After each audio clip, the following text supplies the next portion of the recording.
미국이 우리나라 등 동맹국을 도청해왔다는 사실이 드러나 큰 파장이 일고 있습니다. 오늘은 이 얘기부터 먼저 좀 해보겠습니다.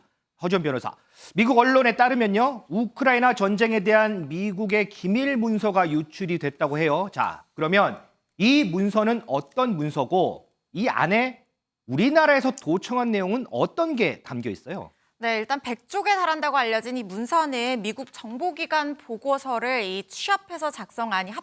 미국 합참에서 취합해서 작성한 문서로 추정이 되는데요. 네. 그 내용은 우크라이나 지금 전쟁 동향이라든가 북한, 이란 핵 개발 내용 이런 것들 국제 정세 내용들이 여러 가지가 담겨 있는데 우리나라랑 관련된 부분은 최소 2건 정도로 지금 확인이 되고 있는 상황입니다. 우리나라의 미국이 우크라이나 전쟁에 사용될 포탄을 지원해달라고 요청을 했다는 것은 사실상 알려진 사실이죠. 그렇죠. 여기에 대해서 지금 우리나라는 러시아와의 어떤 경제적 관계도 있고 네. 또 우크라이나의 이 살상 무기를 직접적으로 지원하는 것을 금지한다는 원칙을 고수하고 있는 상황이거든요. 맞아요. 그런데 한미 정상회담을 앞두고 이 부분에 대해서 어떻게 이 대응을 할 건지에 대해서 국가안보실과 외교부 고위 관계자들이 대화하는 내용들이 담겨 있는 겁니다. 구체적으로 보시면 이문희 당시 외교비서관이 한미 정상회담이 있고 미국에 이런 요청이 있었는데 우리가 입장 없이 갈 경우에 이걸 어떻게 해야 되냐, 입장 정리를 좀 해야 될 것 같다. 네. 그런데 만약에 미국 요구에 응한다고 하면은 이 살상무기 직접 지원 금지라는 우리 원칙을 결과적으로는 완전히 바꾸는 것이 아니냐, 이렇게 문제 제기를 했고 여기에 대해서 이제 김성한 당시 국가안보실장이 물론 그런 문제도 있지만 이 요구에 응할 경우에 시기상으로 이 국빈 방문과 대량 살상무기 지원이라는 것을 맞바꾼 것처럼 보일까 봐 좀 우려가 된다, 이런 얘기를 하고 있거든요. 네네. 그러면서 어떤 얘기를 하냐면 지금 직접 지원은 좀 어려우니 우크라이나에 무기를 지원하는 이 주요 통로가 폴란드거든요. 폴란드에서 무기를 지원하면 그 재고를 채워주는 방식으로 간접적으로 지원을 해주는 걸로 얘기를 좀 정리하면 어떻겠느냐, 이런 얘기를 하고 있거든요. 근데 사실 이 내용은 지금도 우리나라에서 이미 그렇게 하고 있습니다. 미국과 유럽에서 이 무기를 직접적으로 지원하고 나면 우리나라가 제3국의 무기를 매매하는 형식으로 그쪽 무기를 채워주는 그런 형태를 취하고 있기는 하거든요. 네네. 그래서 이 내용이 굉장히 새롭다거나 굉장히 대단한 기밀이 유출됐다거나라고 보기는 어려울 수 있지만 어쨌든 지금 국가안보실 또 외교부 고위 관계자들의 이런 굉장히 긴밀한 대화 내용이지 않습니까? 그런데 이게 유출됐다는 점에서 우리 안보망에 구멍이 뚫린 게 아닌가, 이런 얘기들이 나오고 있는 겁니다. 거의 설명을 들어보면 이 회의하는 걸 옆방에서 그냥 엿든 것처럼 이렇게 기술이 돼 있는 모양인데 혹시 우리 정부는 이에 대해서 좀 입장이 없어요? 이런 논란에 대해서 일단 어떻게 대응할 건지에 대해서 구체적으로 얘기하기보다는 과거의 전례나 다른 나라의 사례를 검토하면서 대응책을 한번 검토해보겠다, 이렇게 얘기를 했거든요. 네. 그러면서 지금 무기 우회 지원이 보도가 되긴 했지만 확정된 사안은 아니다. 우리는 살상무기 직접 지원 불가능하고 인도적 지원에 집중하겠다는 원칙 그대로 고수하고 있다, 이런 원론적인 얘기를 했고요. 외교부와 대통령실 고위 관계자들의 입장 종합하면 관련 보도를 인지를 하고 있고 또 이게 러시아 측의 조작이라는 얘기도 있습니다. 그래서 이 보도가 어디까지인지 확인한 다음에 대응하겠지만 어쨌든 한미 동맹 관계의 신뢰는 굳건하고 의심할 여지가 없다라는 기본적인 원칙적인 입장을 얘기를 했는데 도청 감청하니까 이제 바로 떠오르는 것이요, 메르켈 총리를 도청을 했던 미국의 그런 전력이 있고 사실상 이게 공식적으로 인정하지는 인정한 적도 있지만 이게 미국에서 도청한다는 것은 각국의 어떤 첩보 활동으로 굉장히 널리 공공연한 비밀처럼 알려져 있는 내용이 아닙니까? 그래서 이종근 실장님께 좀 여쭙고 싶은데요. 이런 도청 의혹 관련한 과거 전례, 다른 나라 사례에 대해서 좀 구체적으로 알고 계실 것 같은데 설명을 좀 부탁드립니다. 네, 가장 세계적으로 폭발적인 파장을 일으킨 게 2013년도에 있었습니다. 에드워드 스노든이라고 이 사람이 CIA와 그다음에 NSA 국가안보국의 전직 요원이었습니다. 근데 이 사람이 워싱턴 포스트와 가디언즈에 뭐라고 폭로를 하냐면 미국 정부가 2002년도부터 전 세계인의 일반인의 그런 통화 내용을 도청해왔다라고 폭로를 하는 거예요. 일반인의 그런 이 통화 내역까지 도청을 했다고 하니까 얼마나 큰 사건입니까? 그렇죠. 사생활까지 완전히 탁탁 털어서 미국이 들여다보고 있다. 이렇게 지금 해석이 가능하잖아요.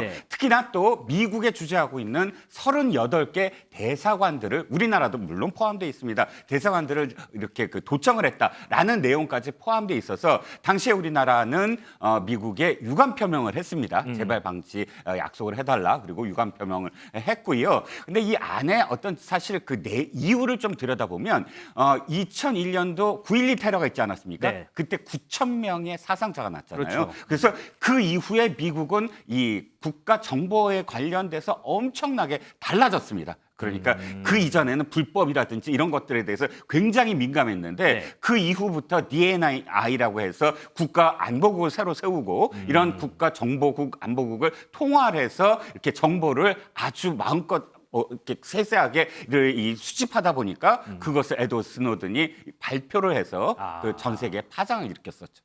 자, 그러면 유 시장님, 오는 26일에 한미 정상회담이 지금 예정이 돼 있어요. 네. 자, 이 도청 문제가 한미 정상회담에는 어떤 영향을 좀 줄까요? 그러면 영향이 있을까요, 없을까요? 아주 결정적인 영향을 주지는 않을 것으로 보입니다. 조심스럽게 추정하는 건 뭐냐면 지금 2013년도와 지금의 도청 사례는 약간 달라요. 2013년도에는 말씀드렸듯이 일반인들의 통화 사례까지도 몇만 건, 몇 수십만 건이 그 안에서 다 폭로가 됐기 때문에 네. 파장이 컸는데 이번에는 한정돼 있어요. 우크라이나와 관련된 부분들. 그래서 당장 지금 이스라엘이라든지 영국이라든지 같은 동맹국들이 이 내용과 관련해서 허위 사실이다라고 입장을 확 바꾸고 있거든요. 네. 안에 들여다보면 굉장히 우크라이나에 불리한 그런 내용까지 포함되어 있어요. 우크라이나의 방공망이 5월 달이면 다 소진된다. 이런 거 전쟁이 벌어지고 있는 우크라이나한테는 큰 타격을 입을 만한 정보인데 네. 그래서 이게 러시아가 일부러 유출했다라는 얘기가 거기서 나오거든요. 이런 어떤 여러 가지 정황도 있고 또 동맹국들이 바로바로 이걸 부인하는 거 보면 미국이 이미 물밑에서 어느 정도 이런 어떤 어떤 이유 때문이다라고 밝히지 않았을까? 그래서 조심스럽게 추정해 보면 이번 건이 결정적인 어떤 그런 그 걸림돌은 되지 않을 것 같습니다. 자, 김준일 에디터는 혹시 다른 생각이신가요? 어떤가요? 그러니까 큰 한미 정상회담에 큰 영향을 미치지 않을 거라는 것에 대해서는 저도 동의합니다. 네. 그런데 그러면은 그러니까 영향을 미치지 않으면 괜찮은 것이냐 이게 이제 가장 관건인 거죠. 그러니까 사실 미국이 한국을 도청한 게 이번이 세 번째거든요. 1976년에 네. 그때 이제 박정희 정권 때 코리아 게이트라고 그게 이제 터졌잖아요. 그때 박동선 씨가 그때 미국 의원들을 상대로 막 이제 돈 로비를 했다 이런 것들이 밝혀졌는데 그때 뉴욕 타임스가 보도를 했는데 그때 고성능 지향성 전파 탐지로 이걸 다 정보를 알아냈다. 한마디로 도청했다라고 해서 그게 뒤집어졌고 그게 아마 최근에 나왔던 게 영화 남산의 부장들이라는 것을 보면은 네네. 그 안에 그 내용이 다 나오거든요. 아, 꽤 도청한 내용. 오래전에 있었군요. 일이. 예, 그리고 이게 2013년에 주미 한국 대사관을 포함해서 38개국 대사관들 이렇게 도청한 거. 그리고 네. 이번도 있으면 이게 세 번째입니다. 그래서 이거를 그럼 우리가 미국이 뭐 이런 일이 있었다라고 하면 우리가 그냥 넘어가야 되는 것이냐. 이런 근본적인 의문이 드는 거죠. 동맹이라고 하면서 다 믿지 못하고 이런 식으로 다 한다라는 것이 이게 우리도 그러면은 할 얘기는 하고 그리고 이게 오히려 협상의 지렛대가 돼가지고 오히려 얻어낼 건 좀 많이 얻어내고 이래야 되는 거 아니냐 이제 이런 주장들이 나오는 이유죠. 자, 그러면 이번 도청 의혹과 관련해서 정치권에서는 어떤 얘기가 나올까요? 좀 듣고 오겠습니다. 그 정보와 관련해서 도청 감청 논란이 되고 있잖아요. 이 부분에 대해서 정 차원에서 어떤 입장이신지. 우선 사실 확인이 필요한데요. 어디까지가 사실인지 도감청이 있었는지 자체에 대한 조사가 선행되어야 됩니다. 이 사안이 불거지게 되면 누가 이익이 되는지를 잘 살펴볼 필요가 있습니다. 그런 만큼 제3국이 개입됐을 가능성도 배제할 수 없어서 이 문제는 내용을 잘 살펴본 다음에 대응하는 것이 국익에 부합하다 그렇게 말씀드리고 싶습니다. 정부는 단호한 대응은커녕 한미 신뢰는 굳건하다는 말만 반복하며 미와 협의하겠다, 타국 사례를 검토해 대응하겠다며 한가한 소리만 내뱉고 있습니다. 미국 정부한테 해당 보도의 진위와 기밀 문건에 대한 명확한 정보를 요구하고 파악해서 우리 국민께 한 점 숨김없이 명명백백히 밝히기 바랍니다. 동맹의 가장 핵심적인 가치는 바로 상호 존중이어야 합니다. 일국의 대통령실이 이 도청에 뚫린다고 하는 것도 황당무계한 일이지만 동맹국가의 대통령 집무실을 도청한다는 것도 상식적으로 납득하기 어려운 일입니다. 김준일 에디터, 지금 정치권의 목소리 들었는데 여기에 더해서 민주당 김병주 의원이 자, 이번 논란은 용산 대통령실 이전의 여파다 이렇게 주장하거든요. 관련이 있을까요, 이건? 그러니까 제가 뭐 그거를 판단할 만한 지금 뭐 정보나 상황은 아니지만은 이제 네. 왜 그런 주장을 하는지에 대해서 말씀을 드리면은 아까 전에 앵커도 말씀하셨다시피 이게 마치 두 사람이 대화하는 거를 옆에서 들은 것 같은 거예요. 그러니까 전화로 도청을 한 것과 이거 회의실에서 얘기하는 거를 도청하는 거는 내용이 다른데 이거 같은 경우에는 지금 김성환 안보실장하고 이문환 외교비서관이 지금 얘기한 것 같이 바로 네. 옆에서 이게 통째로 도청이 됐거든요. 1976년에는 박정희 청와대가 도청이 돼가지고 그 내용들이 속속들이 돼가지고 난리가 났었던 거고 2013년에는 대사관이 도청이 된 거였거든요. 전화 통화가. 근데 이번에는 다시 1976년 같은 상황인 겁니다.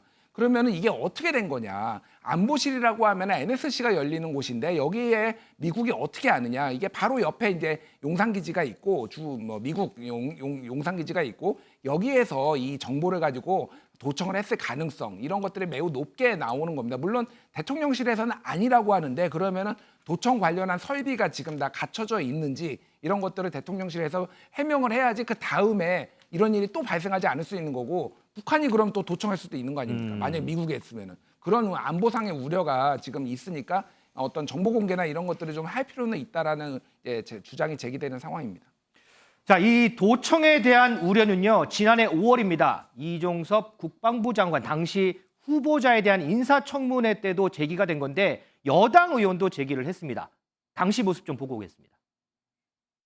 국방부에 저 대통령 집무실 이전을 하는데 저렇게 어수선한 저런 상황에서 그것이 시설 보안이 완벽하게 된다고 보세요? 제가 만약에 외국의 정보기관원이라면 저기에다가 도청장치를 설치하겠어요. 저기에 도청장치를 설치하는 순간 우리나라의 모든 정보는 그 정보기관의 손바닥 안에 있는 거예요. 그 장비 저기 설치하는데 어려울까요?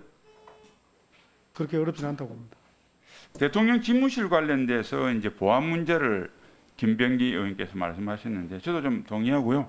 그 뭐 도청 장비나 여러 가지 뭐 혼란스러운 어차피 이 사람은 혼란스러울 수밖에 없어요. 그런데 그 기무사 요원을 좀 붙여서 그 인부들이 불쾌하지 않게 좀 잘 체크했으면 좋겠습니다. 자, 일단 사실관계 여부에 대한 철저한 파악이 필요하겠죠. 그다음에 관련 조처들이 좀 이루어져야 될 겁니다. 자, 이번 파장 어디까지 영향을 미칠지 상당히 관심을 좀 불러일으키고 있습니다.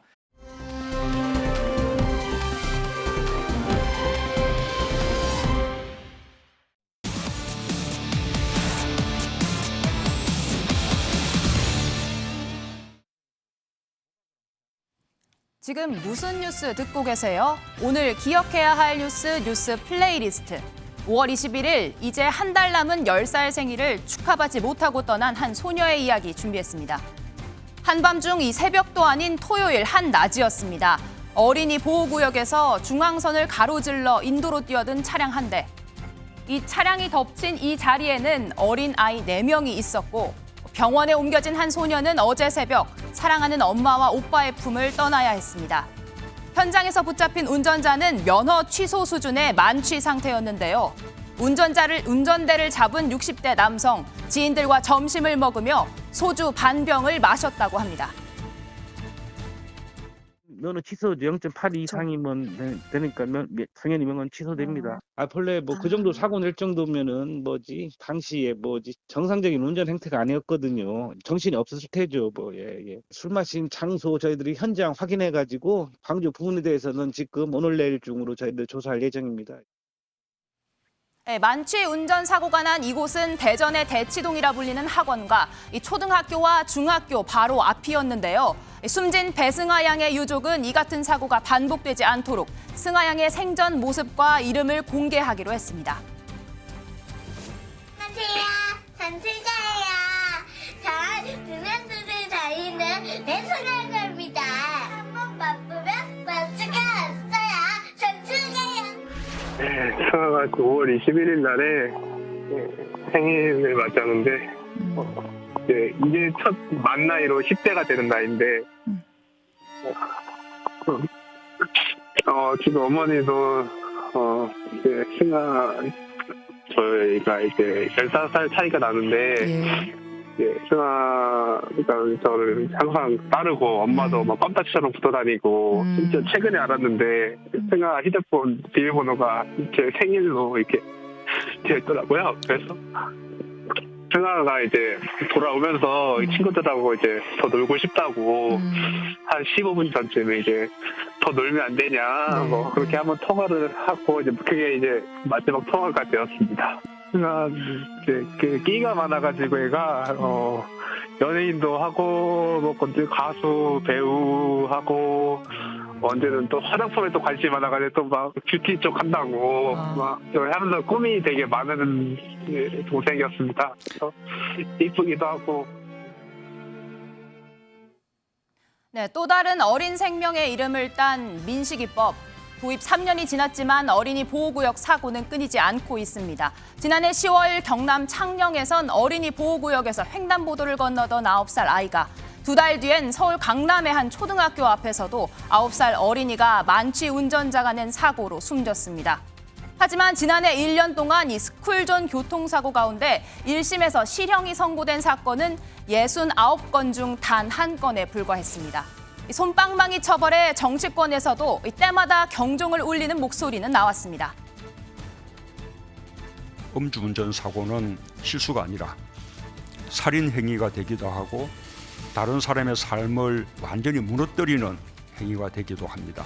재범 가능성이 높은 음주운전 특성상 초범이라 할지라도 처벌을 강화하고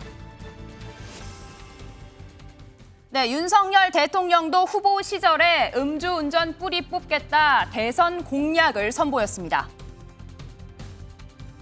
아니, 법을 강화했는데도 음주운전이 아직 기승이에요. 음주운전 그거 완전 살인행위 아니에요? 음주운전 전과야말로 악질 중 악질이죠.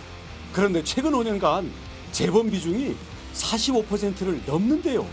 이거 경각심을 키우기 위한 대책이 필요하겠는데요? 운전면허 정지 이후 결격 기간을 늘리는 건 어떨까요? 면허 재취득을 더 엄격하게 제한하자는 말씀이시죠? 맞아요. 무엇보다도 중요한 건 무고한 시민들의 안전이니까요. 후보님, 추진할까요? 오케이, 빠르게 가!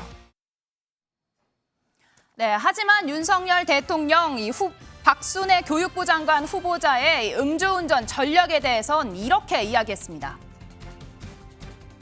뭐 음주운전도 뭐 언제 한 거면 뭐 여러 가지 상황이라든가 그 가벌성이라든가 뭐 도덕성 같은 거를 다 따져봐야 되지 않겠습니까? 네, 처벌만큼 중요한 건 어떤 상황에서도 음주운전은 용납되지 않는다. 이런 분명한 선일 텐데요. 이 부산 해운대 인도에서 만취 차량에 치여 숨진 고 윤창호 씨. 그의 이름을 딴 법안은 위헌 판결로 부침을 겪었지만 이를 계기로 만들어진 개정안이 지난 4일부터 시행되고 있습니다. 원안보다 처벌 수위 훨씬 더 강화됐는데요. 이렇게 많은 이들의 희생으로 하나씩 완성되어가는 법체계, 그의 이름을 딴 법안을 제안했던 한 친구는 이제 법만의 문제는 아닐 거라고 지적했습니다. 법적인 거는 지금 많이 해결되어 가고 있는 중이다라고 생각이 들거든요. 그런데 계속해서 이런 사고들이 특히나 이번에는 심지어 어린이 보호구역 내에서 상상할 수 없는 사고가 났잖아요. 그러니까 내가 실천을 해야 되는 거죠. 내가 음주운전 안 하고 내가 어린이 보호구역 내에서는 운전을 조심하게 하고 이건 모든 국민이 자기 몫을 해야만 하는 부분인데 지금 그것을 안 하고 있으면서 뭔가 다른 자꾸 이것 때문인가 저것 때문인가라고 막 하는 게 그 이유를 다른 곳에서 찾으려고 하는 건 아닐까라는 생각이 들기도 해요. 네, 이 60대 남성 오늘 구속영장 실질 심사가 있었습니다. 조금 전 법정 앞에서 모습을 드러내기도 했는데요. 변호사님, 이 남성의 구속 여부 오늘 결정이 되는데 구체적으로 어떤 혐의가 적용될까요? 네, 이 남성에게는 특가법상 이 어린이 보호구역 치사 혐의 등이 적용될 것으로 보이는데요. 지금 이 특가법상 어린이 보호구역 치사가 바로 민식이법을 얘기를 하는 겁니다. 최소 3년 이상의 징역 또는 무기징역형까지도 선고가 될 수 있는데 이거는 음주운전하지 않고도 스쿨존 내에서 아이를 사망하게 이른 어떤 운전을 했을 경우에 성립하는 범죄이고요. 음주운전으로 인해서 사람을 사망하게 한 위험운전 치사도 형량은 동일합니다. 그러니까 스쿨존 안에서 음주운전으로 어린이를 사망에 이르게 얘기한 경우에 추가적으로 가중처벌되는 직접적인 어떤 규정이 있는 것이 아니라 양형 부분에 이 부분이 판단돼서 조금 더 가중처벌될 것으로 보이는데요. 지금 이 남성 혈중 알코올 농도가 0.108% 면허 취소 수준이었습니다. 낮술한 상태에서 만취 상태로 7, 8km가량 운전을 했는데 음주운전 전과는 일단 없는 것으로 확인이 됐고 경찰 조사에서 술에 취해서 경황이 없어서 사고 당시 상황이 기억나지 않는다 이렇게 진술을 했습니다. 그리고 지금 한창 이 피의자 구속 전 이 피의자 신문 이것이 진행이 되는 상황으로 보이는데요.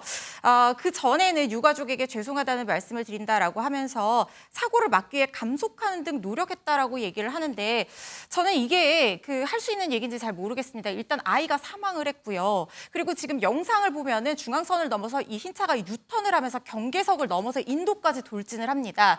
아이가 사망한 와중에 지금 이 술을 먹고 운전대를 잡은 사람이 사고를 피하기 위해서 감속하는 것이 도대체 이제 와서 지금 무슨 의미가 있을까 하는 생각이 들고요. 아까 승아 얼굴이 나왔는데 같은 어른으로서 이 승아 얼굴을 본다는 것 자체가 부끄러워서 고개를 들지 못할 만큼 정말 지켜주지 못해서 미안하다는 마음, 그 마음이 앞섭니다. 이 남성 오늘 이 법정 앞에서 본인이 이 운전대를 컨트롤할 수 없었다 이런 얘기도 했었는데요. 만약에 이 만취된 상태로 운전대를 잡을 거라고 알고 있었던 이날 함께 밥을 먹었던 이 지인들 술을 함께 마셨잖아요. 같이 뭔가 처벌될 수 있는 방법, 혐의점이 있을까요? 음주운전 방조죄 여부를 검토는 해볼 수 있을 것 같은데요. 이 방조죄가 성립을 하려면 적어도 방조의 고의라는 게 있어야 됩니다. 구체적으로 말씀을 드리면 음주운전을 권유하거나 독려한 경우뿐만 아니라 편의를 제공하는 어떤 행위들을 했어야 되는데 직접적으로 권유하거나 독려하는 행위는 예를 들면 차키를 건네준다든가 대리운전 기사가 도저히 올 수 없는 지역에 불러내서 술을 먹인다든가 아니면 같이 차에 타고 어디 목적지로 가자 이런 것들을 얘기한 것이 입증이 돼야지 최소한의 방조 혐의를 적용을 할 수 있을 걸로 보이고요. 또 소극적 방조라고 해서 말리지 않고 방치한 경우에도 이런 죄가 성립될 여지는 있습니다만 그렇다고 하면은 아주 이 입증이 그러니까 알고도 전혀 이 방조의 고의를 가지고 말리지 않았다는 것에 대한 명확한 입증이 있어야지 처벌을 할 수가 있게 되는 거거든요. 그런데 지금 이 사건 같은 경우에는 지인들이 같이 낮에 술을 먹기는 했지만 이 사람이 자기를 차를 타고 자기가 운전을 해서 간 상황이기 때문에 만약에 지인들이 하지 말라는 말을 했다라고 진술을 한다든가 아니면 본인들도 많이 취해서 음주운전한 줄 몰랐다라고 얘기를 한다고 하면 방조죄를 입증한다는 것이 쉽지는 않은 상황이라는 생각이 듭니다. 사실 관련된 사건 영상을 찾아보다가 손학규 전 지사가 했던 말이 있었는데 나도 젊었을 적에는 음주운전 좀 했었다. 이런 얘기를 공개석상에서 했더라고요. 그래서 음주운전을 하는 사람들이 계속해서 법은 강화되는데 늘어나는 이유, 또 재범률도 높은 이유가 뭐라고 생각하시나요? 일단 좀 씁쓸한 그 비교를 좀 해보겠습니다. 일본과 비교를 해보면 일본이 2003년에 우리나라 같이 처벌을 가중했어요. 그런데 2003년 이후에 굉장히 이 범죄율이 줄어들었거든요. 근데 우리는 민식이법, 윤창호법 이렇게 만들었는데도 불구하고 계속 앵커님 표현처럼 계속 늘어나고 있습니다. 첫 번째 이유는 양형 기준이에요. 일본은 20년 이상의 아주 무거운 그런 양형 기준으로 해서 철저하게 그렇게 이 처벌을 했지만 우리는 처음에 이 법이 만들어졌을 때까지만 하더라도 이 법조계에서 어떻게 양형기준위원회에서 어떻게 했냐면 최대 12년 안에서 묶어버렸거든요. 그러니까 아무리 처벌법이 높더라도 양형기준 권고사항이 늘어나지 아니하면 실제로 피부로 와닿지 않는다는 것. 그리고 두 번째 이유는 아직도 우리나라는 술 권하는 사회, 술이 죄가 안 되는 사회 이런 인식이 일본에 비해서 아직도 파다하다. 이 두 가지가 결정적으로 다른 것 같습니다. 네, 말씀 잘 들었습니다. 제가 준비한 뉴플리 여기까지입니다. 저는 픽 해설로 다시 돌아가겠습니다.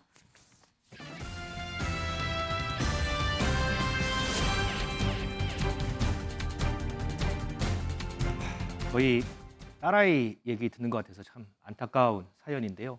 우리 유튜브를 통해서 시청자 여러분들 안타까운 댓글들 많이 남겨주셨습니다. 그 댓글도 좀 소개해드리겠습니다. 가족들과 이별 인사도 못하고 가버려서 어떡하니 이런 댓글도 있고요. 음주운전에 대해서 관용을 베풀지 말아야 합니다. 살인죄가 적용돼야 합니다. 이런 댓글도 있습니다. 그리고 하나만 더 읽어드릴게요. 술 때문에 한 가정에 평생의 아픔을 줬다. 정말 화가 난다. 이런 댓글이 있었습니다. 사실 저희가요 오늘 이 시간에 조금 전에 들으셨던 고 배승아 양의 오빠를 전화로 바로 연결해서 이런저런 얘기를 들으려고 했는데 지금 이 시간 배승하 양에 대한 장례 절차가 진행될 예정이라고 어렵다고 연락이 왔습니다. 앞서 좀 전해드렸죠. 4년 전입니다. 이 어린이 보호구역에서 사고를 당해 숨진 민식이 우리 모두 분노했죠. 그리고 어린이 보호하겠다면서 관련법도 제정이 됐습니다. 그런데 4년 동안 과연 무엇이 변했는지 다시 한번 되묻지 않을 수 없을 것 같습니다.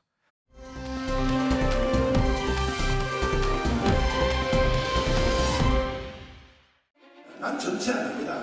정치 안 하고 정치인들은요 권력을 가지기 때문에 반드시 종교인의 감시가 필요해요. 그럼 지금 현재 홍준표 또 시장님, 황교안 전 대표님 하시는 말씀 보세요. 저게 통제되는 말입니까 저게? 그래서 정광훈 목사의 통제를 받아야 됩니다. 미국처럼. 제가 그때에 4.15 총선할 때에 나는 그때 감옥에 있었어요. 감옥에 있는 사람이 의석을 몇 석을 달라고 하는 방법도 없어요. 방법도. 황교안 대표는 연세가 좀 드시니까 치료가 오는 것 같아. 그 상식적으로 내가 감옥에 있었는데 뭘 요구를 해요. 오늘로 21대 총선 딱 1년 앞으로 다가왔습니다. 1년 남은 딱 이 시점 여야는 어떤 상황인지 한번 알아볼 텐데요. 그러면 먼저 여야의 지지율 한번 보겠습니다. 리얼미터 여론조사인데요. 국민의힘 전주보다 0.1%포인트 떨어진 37% 기록하고 있고요. 민주당 1.2%포인트 떨어진 45.9% 기록하고 있습니다. 자, 이 여론조사 결과에 대해서 리얼미터 관계자가 이렇게 분석했습니다. 국민의힘 최고위원들의 잇단 설화 그리고 이른바 전광훈 리스트가 발목을 잡았다 이렇게 분석을 하고 있네요. 자, 이와 관련해서 앞서 들으신 바와 같이 전광훈 목사 오늘 오전에 기자회견을 진행을 했습니다. 허지연 변호사. 자, 갑자기 기자회견 소식이 알려졌어요. 우리가 이제 하이라이트로 짧게 들었는데 얘기가 좀 더 있을 것 같아요. 네, 전광훈 목사 얘기를 종합하면 이렇습니다. 일단 국민의힘은 내분을 자제하고 대결집해야 된다라고 얘기를 하면서도 종교인들의 감시가 없으면 정치인들 자기 통제가 불가능하니까 그러니까 전광훈 목사의 통제를 받아라 이렇게 주문을 했습니다. 그러면서도 이 황교안 전 대표 등이 제기한 이 공천의 어떤 자릿수를 요구했다, 뭐 2자릿수 이상의 공천을 요구했다 이 부분에 대해서는 증거가 없다라고 하면서 부인하는 얘기를 했는데요. 네. 그러면서 하는 얘기가 자유 우파를 분열시키는 일을 자제하고 모두 하나가 돼야 되고 그것이 국민의 염원이자 국민의힘 당원 바람이자 윤석열 대통령의 뜻이기 때문에 보수가 대결집해야 된다라는 말로 마무리를 했습니다. 이종우 시장님, 네. 국민의힘은 내 통제를 받아야 한다. 전광훈 목사는 국민의힘의 어떤 존재인가요? 종교가 정치를 통제하던 시절은 분명히 있었습니다. 로마 제국 시대, 친성 로마 제국이나 서로마 우리가 이제 제국 시대에 태어나기도 전에 얘기죠. 그렇죠. 교황하고 교황이 황제의 어떤 그런 그 여러 가지 권력을 통제했었습니다. 그러나 말씀하셨듯이 그때는 신이 정말 중세 시대에 신이 통제하던 시대였고요. 지금은 근대를 넘어서 현대 포스트 모더니즘 시대입니다. 지금에서 무슨 종교인이 통제를 한다? 불가능하고요. 첫 번째, 전광훈 목사가 저렇게 목소리를 높일 수 있는 이유는 사실상 당시 이제 국민의힘 전신의 자유한국당 이전에 이 정당 이 계열의 정당이 무려 4번이나 큰 선거에 졌거든요. 그런데 자신은 광화문 집회를 통해서 무너져가는 보수 정당을 그래도 지금까지 다시 부활할 수 있는 어떤 기반을 만들어줬다. 이것으로서 지금 이 통제 운운하는데 사실상 그때의 행위가 순수하지 못했다는 걸 지금 되풀이하고 있다라는 생각이에요.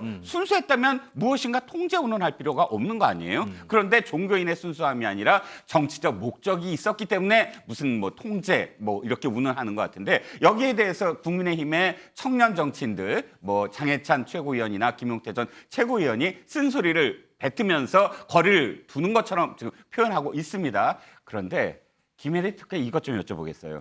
정말로 지금 국민의힘이 이 관계를 전광훈 목사의 관계를 끊을 수 있을까요? 이 청년 정치인들 목소리처럼?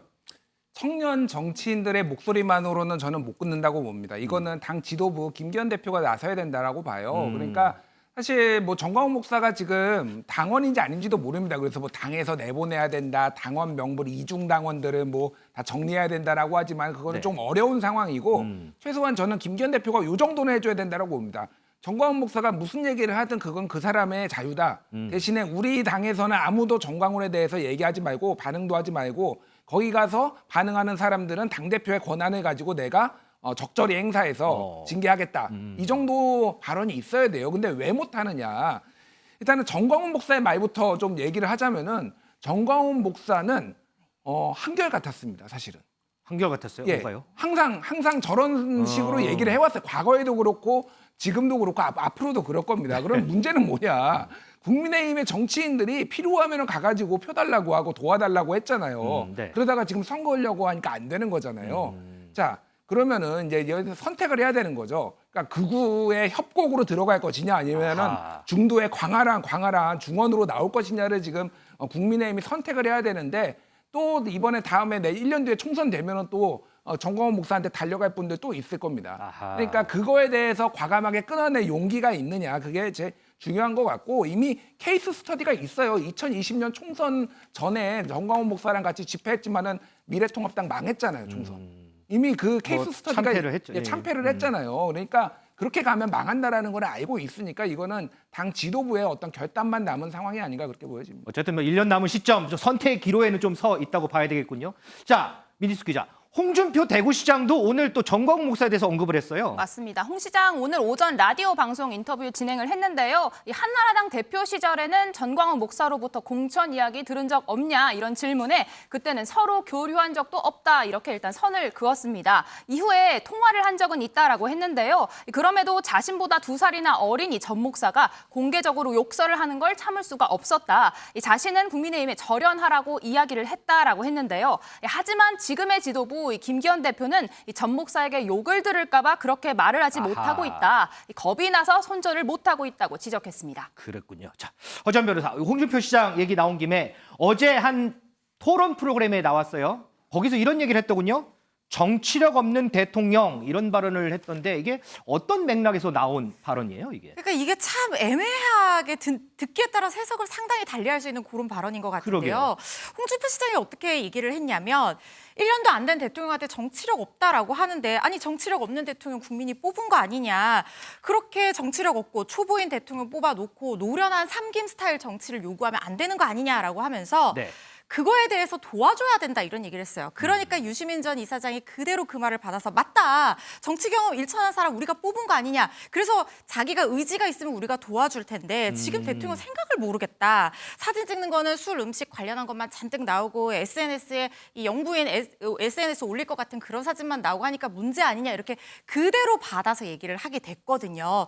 그래서 저는 이 말이 얼핏 듣기에는 이 보호막을 쳐주는 것 같으면서도 이 언중유골 같기도 하고 어떻게 해석해야 될지 좀 의문입니다. 자, 홍준표 시장의 이런 발언 우리 시청자 여러분들은 어떻게 해석하시는지 좀 궁금한데 자, 홍준표 시장 얘기 하나만 더 하겠습니다. 오늘 오전에 한 라디오 방송에 전화 연결 형태로 이제 출연을 했습니다. 그런데 진행자가 한동훈 법무부 장관에 대해서 물어봤더니요. 홍준표 시장이 전화를 끊어버렸습니다. 그 상황 한번 들어보시죠. 한동훈 장관이 총선 나올 거다, 안 나올 거다, 나와야 된다, 안 나와야 된다 말들 많아요. 홍 시장님 의견은 어떠십니까? 나는 의견 없어요. 누구 특정인에 대해서 나오라 나오지 마라 그것도 난센스인 게 총선은 총력적입니다. 예, 그렇죠. 지게작대기라도 끌어내야 할 파인데 총선에 도움되면 나가야 됩니까? 그거는 내가 할 말도 아니죠. 질문 자체가 덜이다. 그러니까 누굴 특정인으로 할 필요가 뭐 있냐 이 말이야. 아유, 한동훈 장관 이야기는 별로 하고 싶어 하지 않으시는 것 같고 말을 그래 하면 안 되죠. 이 전화 끊읍시다. 이상하게 말을 돌려가지고 아침부터 그래서. 아이고 죄송합니다. 아니 그러면요. 아이고, 홍 시장님. 홍 시장님. 예. 전화 이렇게 끊으시면 안 되죠. 청취자들 듣고 어머, 끊으셨어요 지금?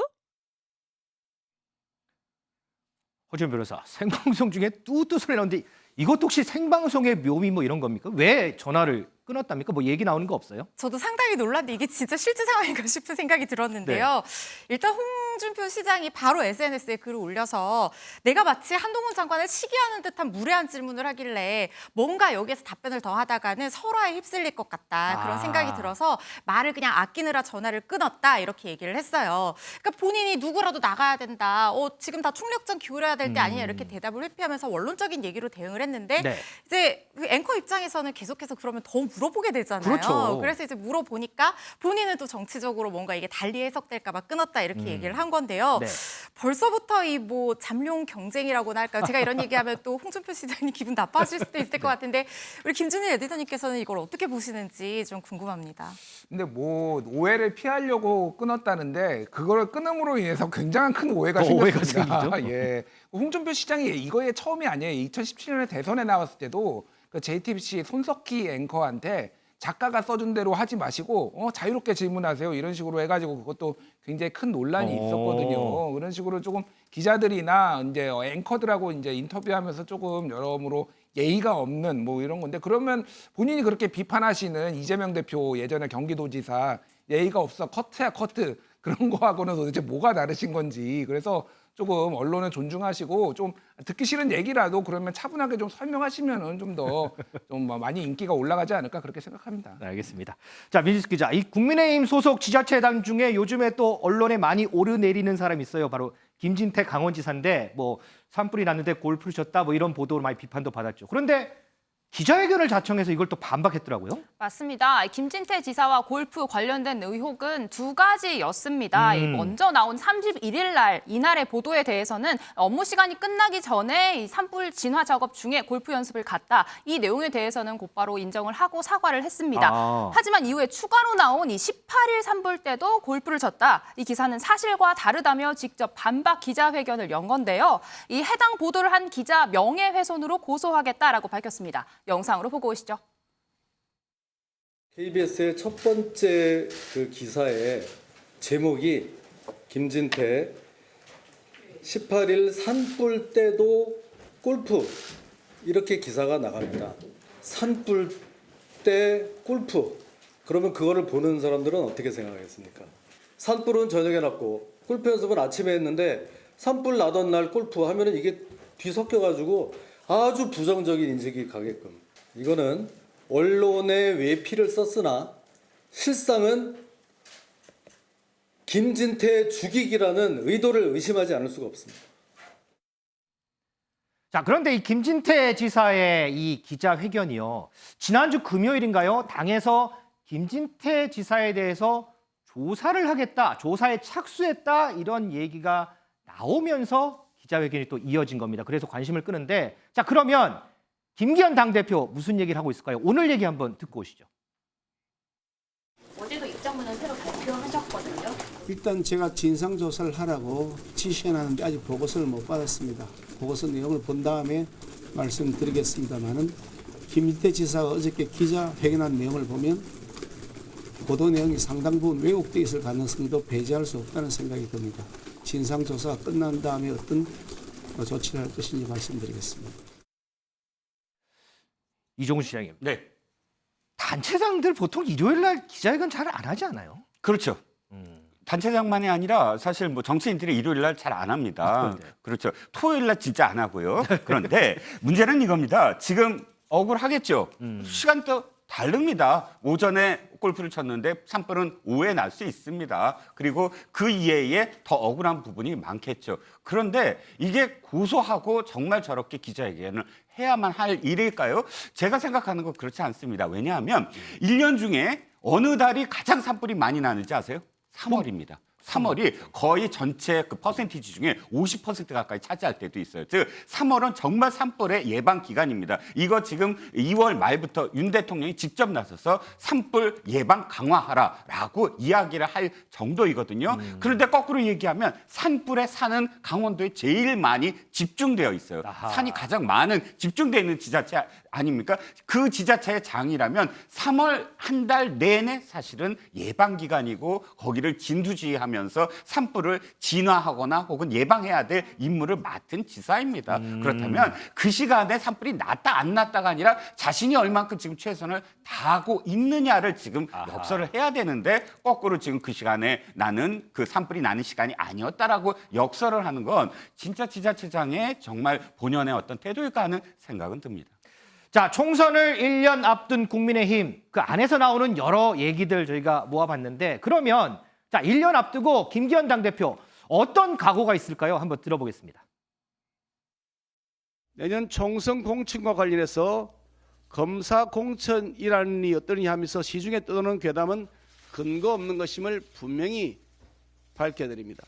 저는 당대표로서 당은 당규에 정해진 절차에 따라 상향식 공천 원칙을 엄격히 지키면서 공정하고 투명한 시스템 공천이 진행되도록 철저하게 감독할 것입니다.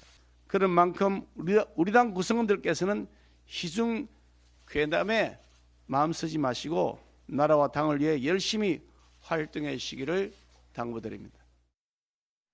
자, 지금까지 국민의힘 상황 짚어봤고요.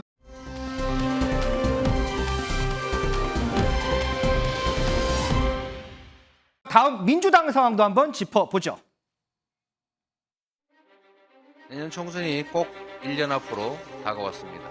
대한민국의 주권자인 국민들께서 대리인인 정치인들, 정치 집단에 대해 잘했는지 못했는지를 평가하고 다시 권력을 맡길지를 결정하는 때입니다. 지지율은 강물 위에 물결 같은 것입니다. 진정한 국민의 뜻은 흐름에 있습니다. 낮은 자세로 국민의 뜻을 존중하고 정치가 해야 될 본연의 일들을 성실하게 끊임없이 차곡차곡 해 나가도록 하겠습니다. 자, 민지숙 기자. 지금 우리가 이재명 대표의 또 각오 들어봤어요. 그런데 이 각오와는 다르게 민주당 내에서는 이낙연 전 대표에 대한 역할론에 대한 얘기가 많이 나온다면서요? 맞습니다. 공교롭게도 지난 주말 이낙연 전 대표 일정이 있었습니다. 네. 미국에 있던 이낙연 전 대표 이 장인상을 치르기 위해서 한국에 돌아온 건데요. 이재명 민주당 대표도 이 빈소를 찾았습니다. 영상으로 보고 오시죠.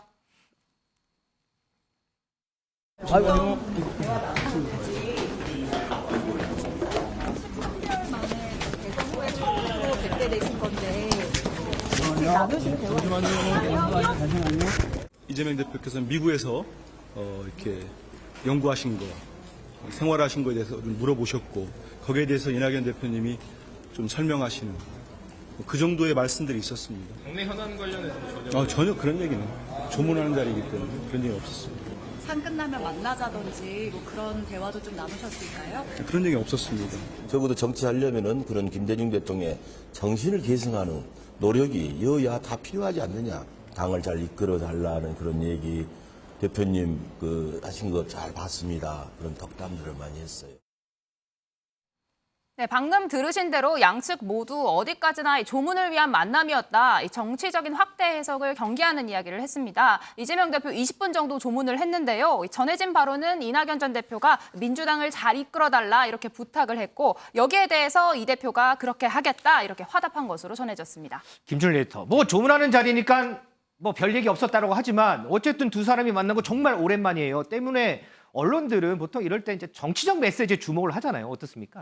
이번에는 그런데 정치적 메시지에 대해서 두 분 다 이제 쏙 빼고 사실은 많은 걸 좀 의미 부여하기는 큰 의미를 부여하기는 쉽지 않아요. 왜 그러냐면은 네. 지금 사실상 친명과 비명은 사실상 휴전 상태라고 봐야 됩니다.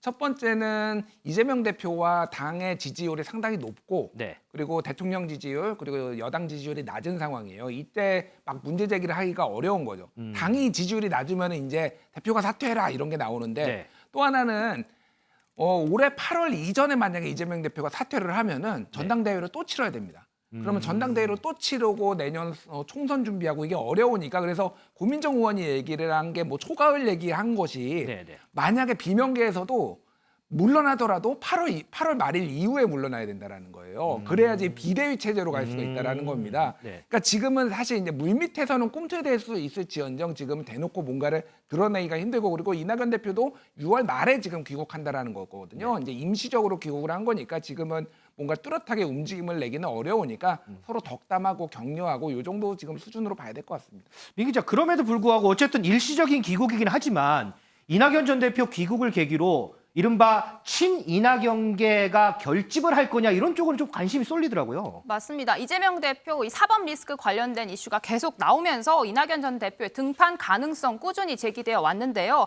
일단 이 전 대표 이 장인상은 오늘 발인이 이루어지고 일주일 정도 이 전 대표 한국에 머물다가 오는 18일에 미국으로 돌아가게 됩니다. 그 중간에 시간이 조금 비는 만큼 이낙연계가 모이는 게 아니냐 이런 이야기가 나오고 있습니다. 이 비명계 의원들은 이번 귀국의 정치적 의미는 없다라고 선을 그었지만요. 일각에서는 이렇게 의원들이 자연스럽게 모이게 되면 당이 직면한 상황 등에 대한 이야기도 자연스럽게 나올 것이다라며 이낙연계 결집에 불을 지폈습니다.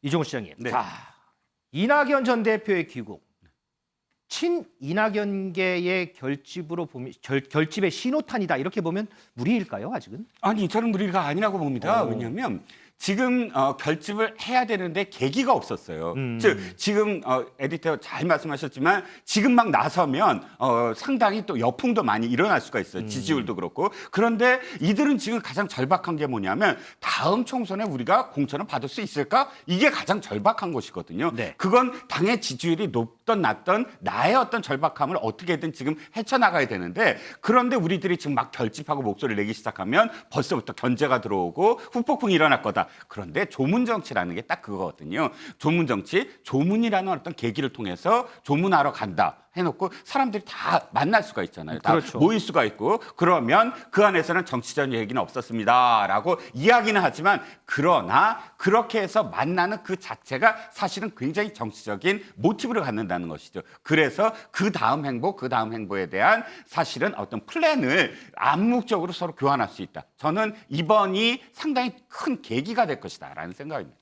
자, 이낙연 전 대표의 귀국 물론 상이 있긴 하지만 이 귀국이 과연 민주당 변화에 조금이나마 파도가 될까요? 자, 총선을 1년 앞둔 여야 상황 한번 짚어봤고요.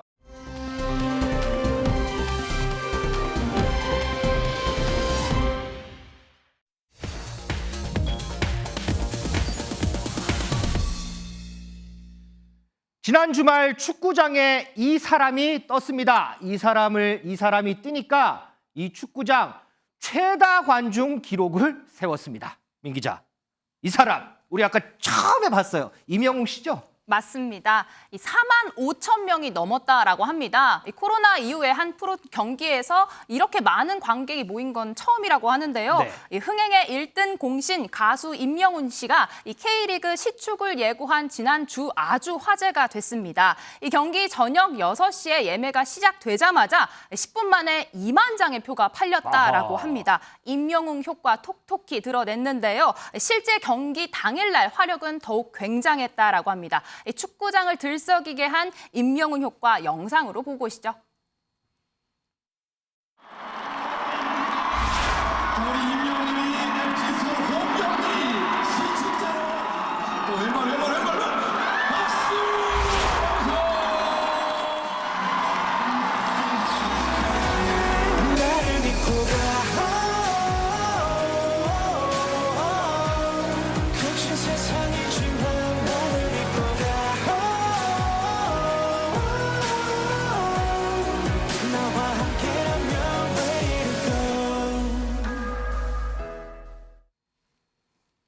네, 등번호 12번이 적힌 유니폼을 입고 이 축구화를 신고 경기장에 등장을 했습니다. 이 트로트계 리오넬 메시다라는 별명도 있다라고 하는데요. 힘찬 왼발 슛으로 수준 높은 슛을 선보였습니다. 이 하프타임에 깜짝 공연도 선보였는데 네. 저도 정말 좋아하는 노래 이 걸그룹 아이브의 애프터 라이크를 추면서 눈길을 사로잡았다라고 합니다. 이때 이 잔디가 훼손되지 않도록 이 댄서 모두가 이 축구화를 착용하고 무대를 선보여서 더욱 큰 박수갈채를 받았다라고 합니다. 자, 여기 있는 글이 저는 민지숙 기자 설명 듣다가 상당히 눈에 띄네요. 축구계 새 역사 썼다. 근데 이 새 역사를 축구 선수가 쓴 게 아닙니다. 바로 가수가 썼습니다. 허준 변호사. 이명웅 씨하고 FC 서울하고 무슨 인연이 있어요? 왜 시축은 왜 하게 된 거예요? 그런데 네, 저는 이 코로나 끝나고 나서 관중몰이 하려고 FC 서울 측에서 워낙 이제 대스타니까 네. 먼저 시축을 문의한 줄 알았는데 그게 아니라 반대였어요.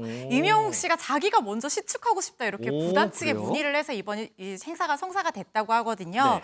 사실 이명웅 씨가 축구 사랑 정말 대단한데요. 중학교 때까지 선수로 현역 선수로 활동을 했었다고 합니다. 아, 그래서 이 그렇구나. 시축 이 슛도 굉장히 멋있었던 걸로 보이는데 네. 너무 좋아해서 이 서울 공격수 황의조 선수가 프랑스에서 뛸 때는 직접 현지까지 가서 응원도 했고요. 또 이명웅 씨가 그 아침 조기축구 동호회를 하거든요. 거기 기성용 선수가 직접 참여하기도 했다는 거예요. 오. 그 정도로 축구 사랑으로 유명해서 이번 시축을 자기가 직접 하겠다 이렇게 나선 걸로 보이고요. 팬카페 영웅시대의 시축 소감에 대해서 너무너무 감사하고 행복하다. 건강하고 행복하세요. 건행 이렇게 남겼다고 합니다. 김준일 에디터 이게 예. 야, 보니까 이명웅 씨뿐만 아니고 팬들도 주목받더라고요. 예. 하프타임 보고 하프타임 공연 끝나고 집에 간 거 아니고 축구 끝까지 보고 끝나고 또 청소도 같이 하고 그랬다 그러더라고요. 뭐 팬클럽 이름이 이제 영웅시대인데 원래 영웅시대 색깔이 하늘색, 네, 파란색을 입는데 이 이제 FC 서울 FC 같은 경우에는 검은색, 빨간색이거든요. 그렇죠. 그래서 하늘색은 안 입고 축구장 응원하는 차원에서 이제 입고 오고 그러고 청소도 같이 하고 그래가지고 성숙한 팬 문화를 보여줬다. 그래서 가수와 스포츠가 좀 같이 결합하는 좋은 사례가 되지 않나. 그래서 앞으로도 이런 거 좀 서로 많이 해줬으면 좋겠다 이런 생각이 듭니다. 예. 자, 우리 김준일 에디터 얘기대로 진짜 서로 많이 해줘서 축구도 붐이 일고요. 가수들도 좀 붐이 일었으면 좋겠습니다. 최고의 팬들이 최고의 가수를 만드는 것 같습니다.